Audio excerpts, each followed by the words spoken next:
Bismillahirrahmanirrahim. Assalamualaikum warahmatullahi wabarakatuh.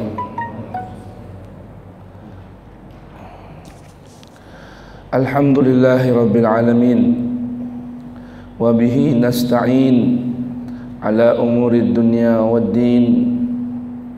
Wassalatu wassalam على سيد المرسلين إمام المتقين قائد الغر المحجلين شفيع المذنبين سيدنا ومولانا محمد وعلى آله الطاهرين وصحابته الأكرمين ورضي الله تعالى عن بقية الصحابة أنصارهم والمهاجرين وتابعيهم بإحسان إلى يوم الدين. اللهم صل على سيدنا محمد طب القلوب ودوائها وعافية الأبدان وشفائها ونور الأبصار وضيائها وقوت الأرواح وغذائها وعلى آله وصحبه وسلم. فرب اشرح لي صدري ويسر لي أمري واحلل عقدة من لساني يفقه قولي. ربنا آتنا من لدنك رحمة وهيئ لنا من أمرنا رشدا. ربنا زدنا علما هب لنا حكما علمنا من لدنك علما توفنا مسلما وألحقنا بالصالحين والحمد لله رب العالمين. ربنا تقبل منا بقبول حسن وأنبت لنا نباتا حسنا يا أرحم الراحمين. Jamaah sekalian, jamaah Masjid Nurul Huda yang dirahmati Allah Subhanahu wa taala, wabil khusus Dewan Pengurus Harian DKM Masjid Nurul Huda, para sesepuh, tokoh masyarakat, tak lupa gurunda kita Ustaz Aliuddin beserta imam dan jamaah sekalian yang mudah-mudahan kita semua dirahmati, diampuni, diberkahi, dijaga, dilindungi oleh Allah Subhanahu wa taala dari buruknya al-fitan ma dhahar minha wa ma batan wa min kullil baliyah wal adhiyah wal waba ya arhamar rahimin. Hadirin sekalian, atas permintaan dari gurunda kita Ustaz Aliuddin, pagi hari ini ayat yang akan kita tadabburkan adalah Quran Suratul Baqarah, surah kedua, nomor ayat 142 dan 143. Kita buka mushafnya halaman 23. Al-Qur'annya halaman 23.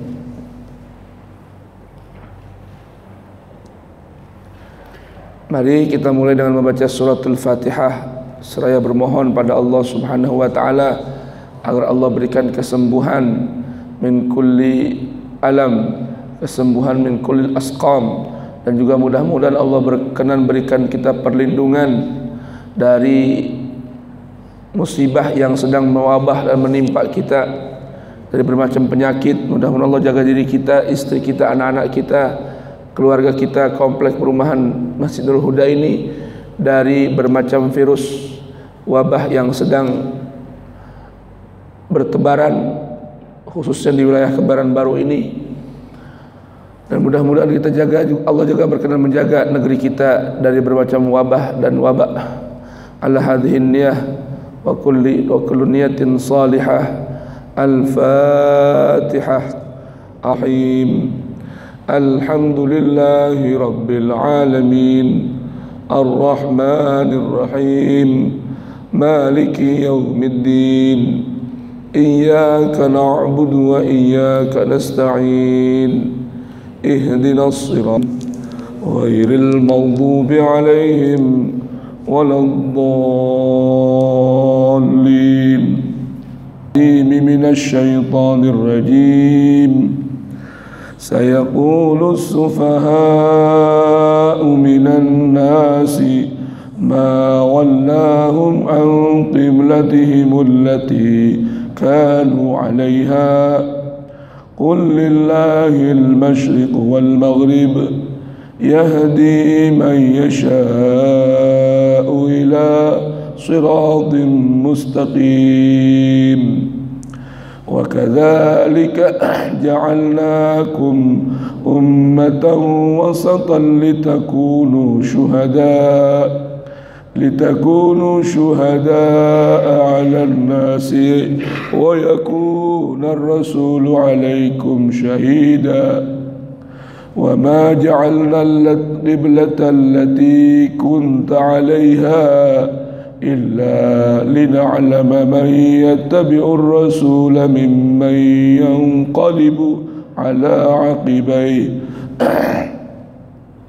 وإن كانت لكبيرة إلا على الذين هدى الله وما كان الله ليضيع إيمانكم إن الله بالناس لرؤوف رحيم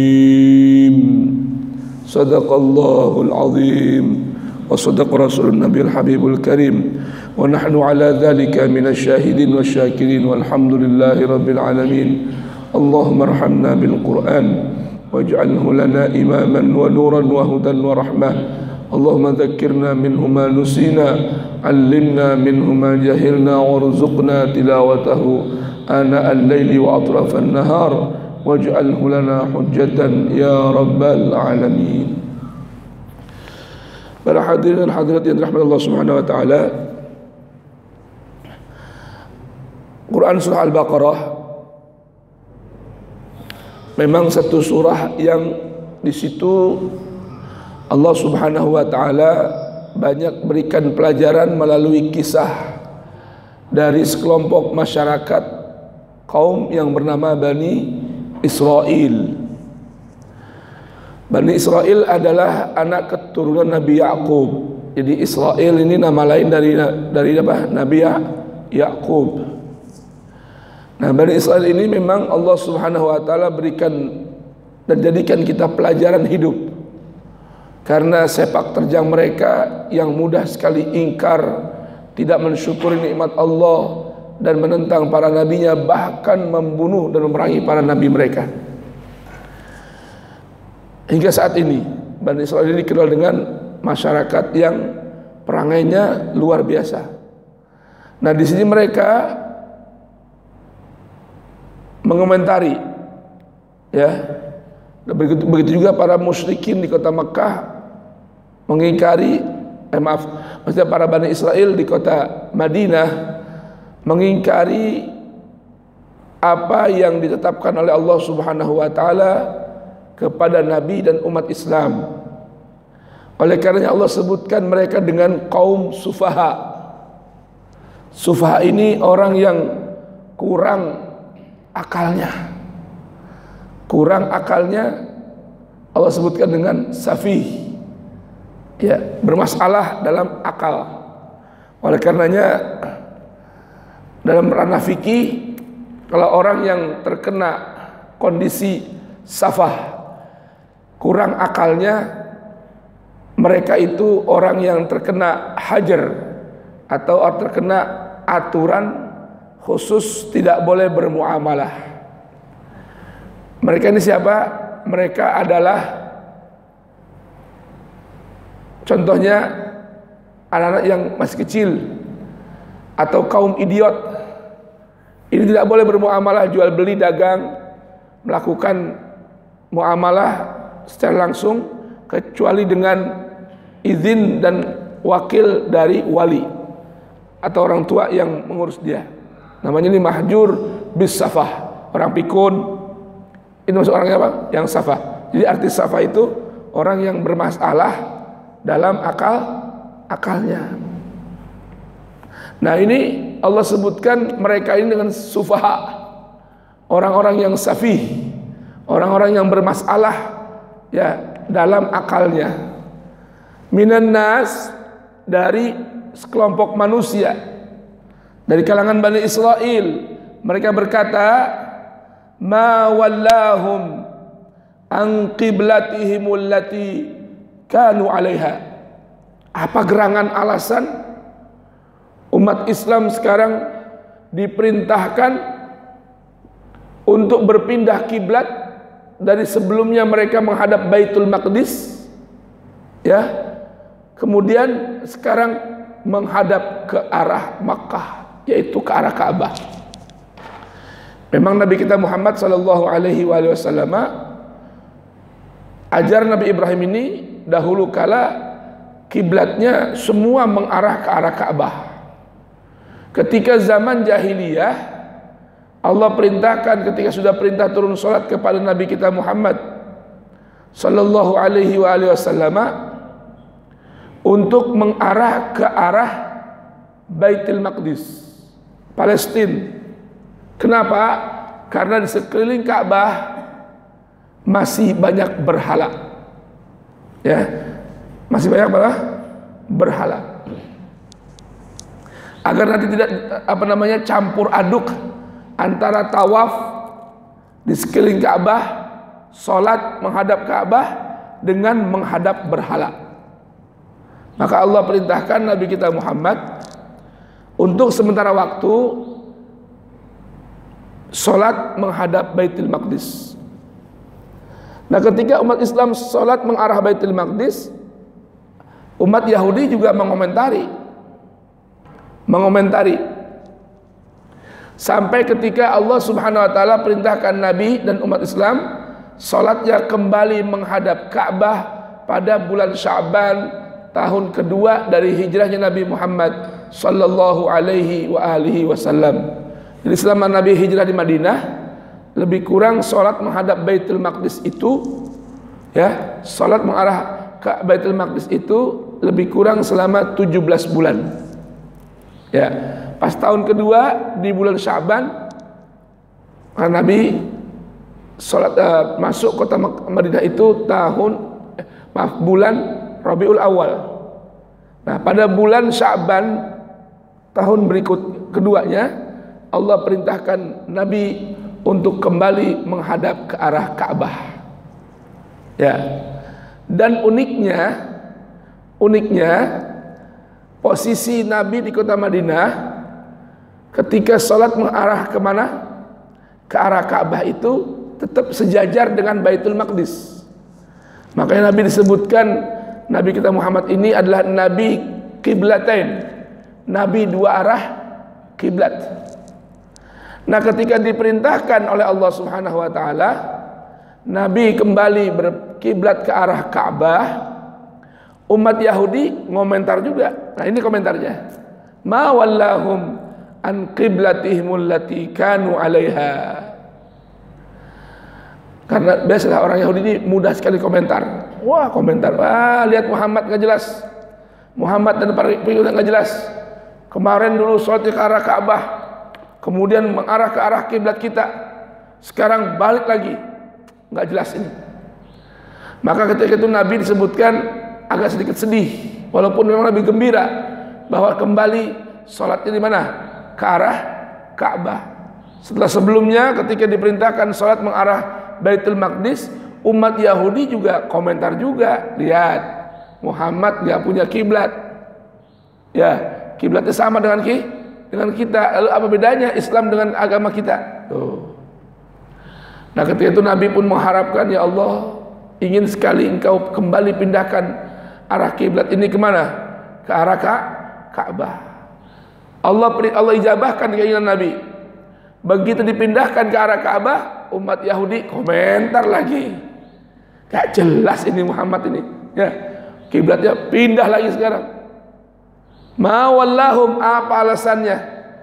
Ya, yang memindahkan mereka an qiblatihim allati kanu 'alaiha. Maka akhirnya Allah berikan sebuah perintah kepada Nabi untuk menyampaikan jawaban ini. Qul, katakan wahai Rasul, lillahil masyriqu wal maghrib. Pemilik arah timur, pemilik arah barat adalah Allah. Maka yang memiliki kekuasaan secara mutlak untuk memerintahkan kemana engkau menghadap adalah Allah. Karena timur dan barat adalah milik Allah. Nah, ketika sekarang sang pemilik arah timur dan barat memerintahkan Nabi dan para sahabat untuk kembali berkiblat ke arah Ka'bah, maka itu adalah wewenang Allah, dan manusia sebagai makhluknya, khususnya orang yang beriman kepada Allah, hanya punya kewajiban mengikuti perintah Allah. Baik. Yahdi man yasha ila siratim mustaqim. Allah lah pemilik timur dan barat, maka ia juga yang punya wewenang, ia juga yang punya legalitas untuk memberikan tuntunan, bimbingan, hidayah kepada orang yang ia kehendaki menuju siratin mustaqim, jalan yang lapang, jalan yang luas sekaligus lurus. Maka Allah lah yang memiliki wewenangnya. Ini untuk apa nih? Untuk mematahkan komentarnya orang Yahudi dari para sufaha, orang yang kurang akal itu. Baik. Nah, kira-kira apa hikmahnya? Kata para ulama, kira-kira apa hikmahnya Allah Subhanahu wa ta'ala kembalikan arah kiblat umat Islam ke arah Ka'bah? Hikmahnya ini kata para ulama tafsir disebutkan dalam ayat yang berikut. Apa itu? Wa kadzalika ja'alnakum ummatan wasata. Dan dengan demikian itu ja'alnakum, kami jadikan kalian umat Nabi Muhammad sebagai ummatan wasata, umat yang pertengahan. Nah, kata para ulama bahwa inilah alasan Allah perintahkan umat Islam untuk sholat kembali ke arah Ka'bah, mengarah kiblatnya kemana? Arah Ka'bah. Kenapa? Rupanya dibuktikan saat ini bahwa posisi Mekah itu adalah kota yang berada di tengah-tengah bumi, dan Ka'bah itu posisinya adalah pertengahan dari bumi. Oleh karena itu, ketika Ka'bah Allah bangun melalui tangan Nabi Ibrahim berbentuk kubus, segi 4 kubus, dan posisinya Allah tempatkan di atas bumi yang merupakan titik tengah dari apa? Dari bumi yang bulat ini. Maka posisi pertengahan ini adalah posisi yang paling aman dan nyaman. Mengapa? Dari 4 penjuru, bahkan penjuru mata angin, 8 penjuru mata angin, posisi ini dapat dijadikan teladan, dapat dijadikan arah yang paling tepat. Coba kalau kira-kira bentuknya Ka'bah yang segi 4 itu kubus, tentunya 4 penjuru, timur, barat, utara, selatan, kanan, kiri, depan, belakang, semua bisa mengarah ke arah Ka'bah. Jadi Allah tahu hikmahnya. Karena Allah yang menciptakan manusia, Allah yang punya kuasa, Allah yang punya wewenang, dan Allah pemilik langit dan bumi, maka Allah mengetahui semuanya. Nah, maka umat yang mengarah ke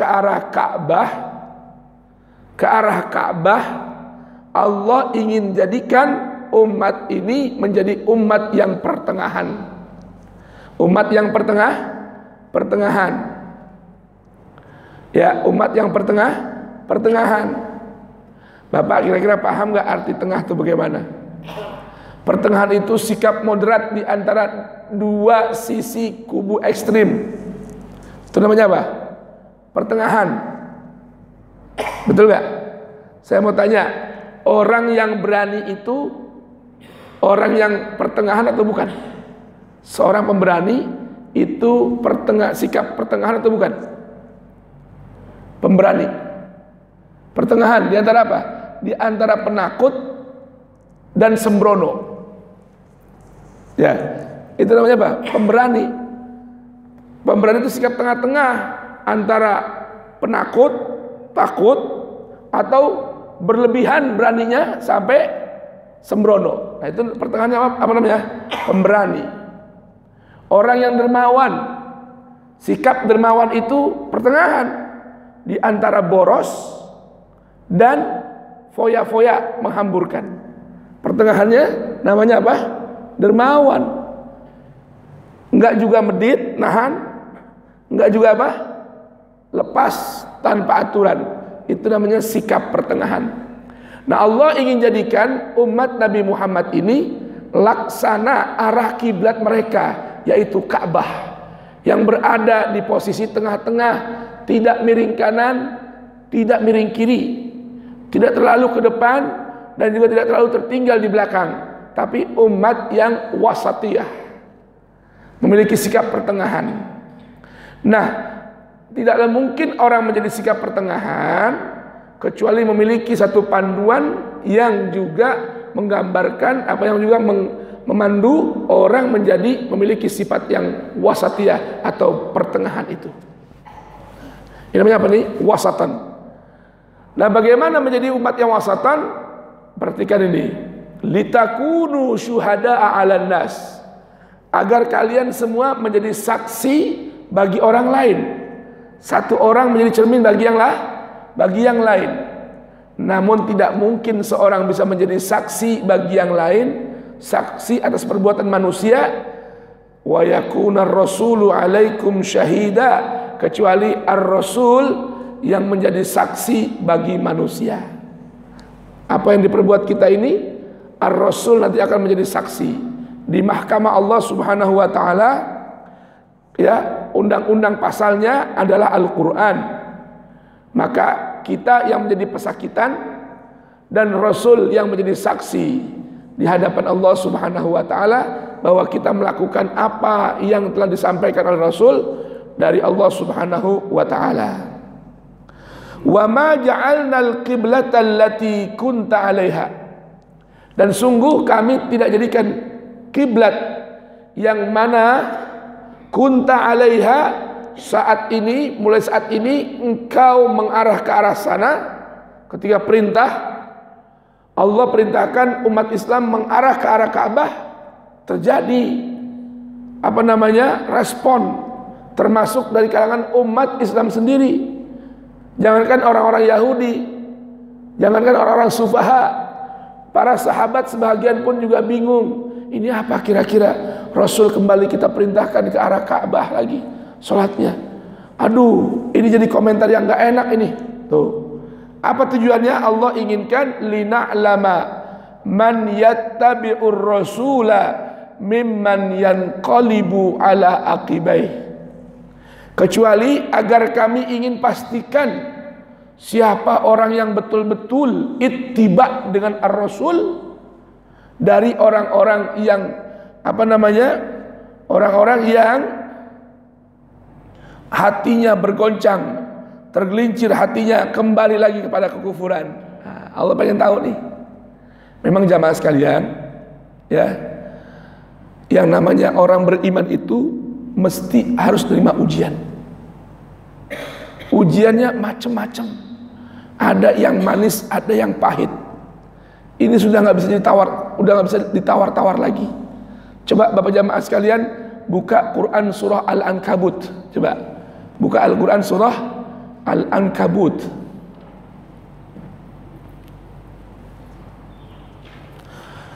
Ya Allah.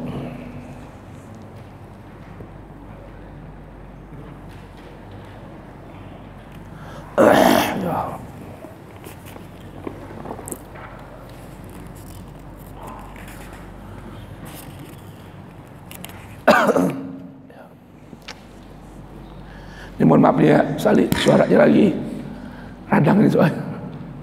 Suara lagi radang.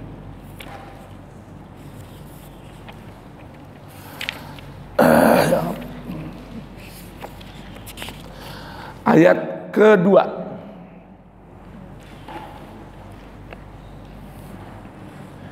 Ya Allah ya Karim.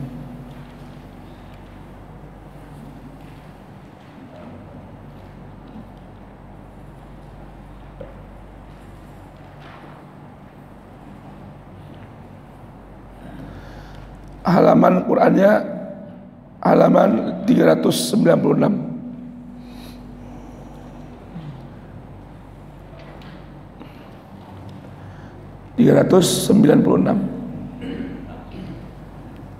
Sudah ketemu?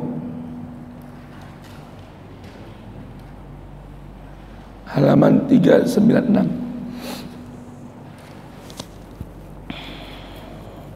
Ya Allah.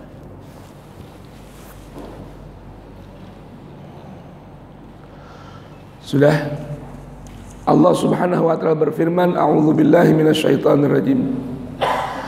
Ahasiban nasu ayyutraku ayyaqulu amanna wa hum la yuftanun walaqad fatanna alladhina min qablihim fala ya'lamanna Allahu alladhina sadaqu wala ya'lamanna al-kadhibin. Nih Allah Subhanahu wa taala beritahukan pada kita, ahasiban nas, apakah orang-orang mengira ayyutraku, mereka akan ditinggalkan, dibiarkan oleh Allah, ayyaqulu amanna, setelah mereka berkata kami beriman kepada Allah, wa hum la yuftanun, sedangkan mereka tidak diberikan ujian oleh Allah. Ya, kata Allah Ta'ala, jangan saya dan anda mengira kalau kita sudah mengaku beriman kepada Allah, Allah kami beriman, kemudian Allah biarkan, nggak diberikan ujian. Walaqad fatanna alladzina min qablihim, sungguh kami telah memberikan ujian kepada orang-orang sebelum mereka, sebelum kita, umat terdahulu yang mengaku beriman kepada Allah juga mendapatkan ujian. Dan fitnahnya, ujiannya terus menerus, tiada henti. Paham ini Bapak Ibu? Apa tujuan Allah? Apa tujuan Allah Subhanahu wa taala memberikan ujian?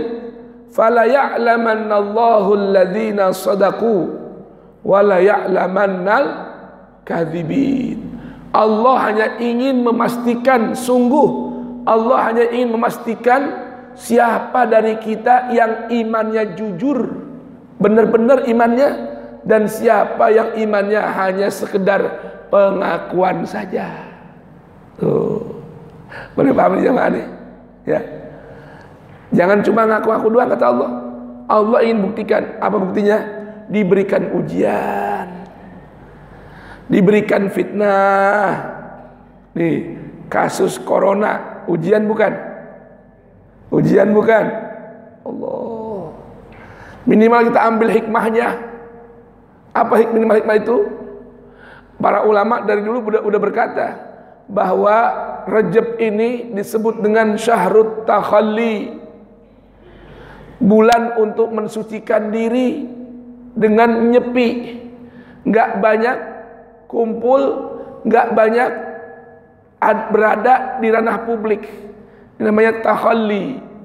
Dengan apa mensucikannya? Menyendiri, beristighfar yang banyak kepada Allah. Bulan Sya'ban nanti adalah syahrut tahalli, bulannya berhias. Bapak Ibu jangan heran dulu kalau orang dulu mau masuk Ramadan di bulan Sya'ban ngapain? Bersih-bersih rumah, betul? Rumah dirapiin, betul? Rumah dibersihin. Kenapa? Karena Sya'ban adalah bulan yang berhias menyambut Ramadan, syahrut tajalli. Rajab takhalli pakai kha, bulannya menyendiri, merenung, mengevaluasi, bulannya istighfar, minta ampun dan bertobat pada Allah. Sya'ban syahrut tahalli, bulannya apa? Berhias menyambut Ramadan. Karena Ramadan bulan tajalli.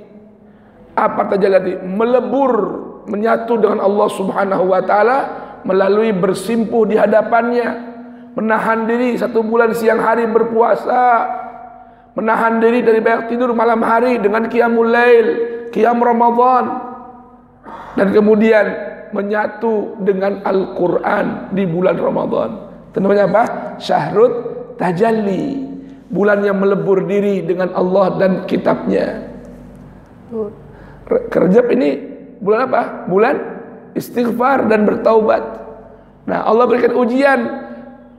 Ini kalau kita boleh imajinasikan, ini manusia disuruh udah masuk bulan Rajab masih keluyuran melulu. Nah, paham kan nih?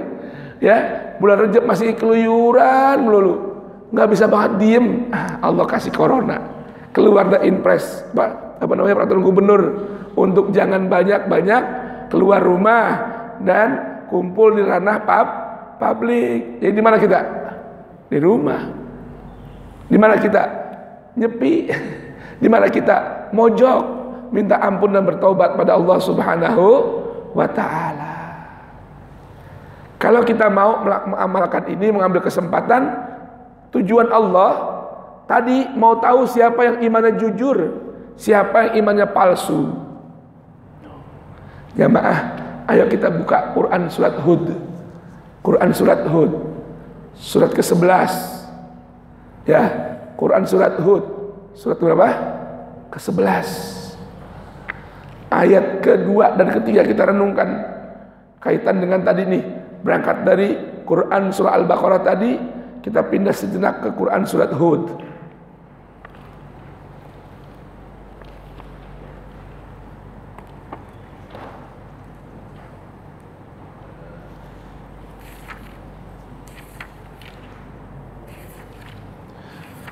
Allah Subhanahu wa taala berfirman, "A'udzubillahi minasyaitonirrajim.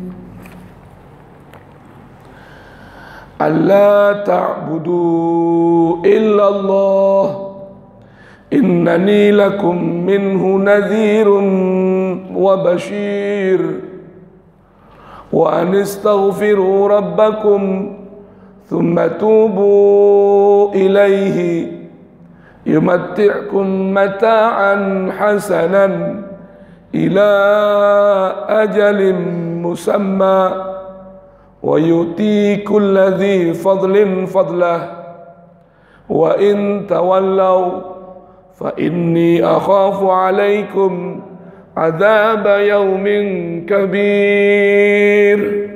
Sudah ketemu belum? Sudah ketemu. Apa perintah Allah untuk Nabi sampaikan? Allah ta'budu illallah. Allah ta'budu illallah. Jangan kau persembahkan dan melakukan persembahan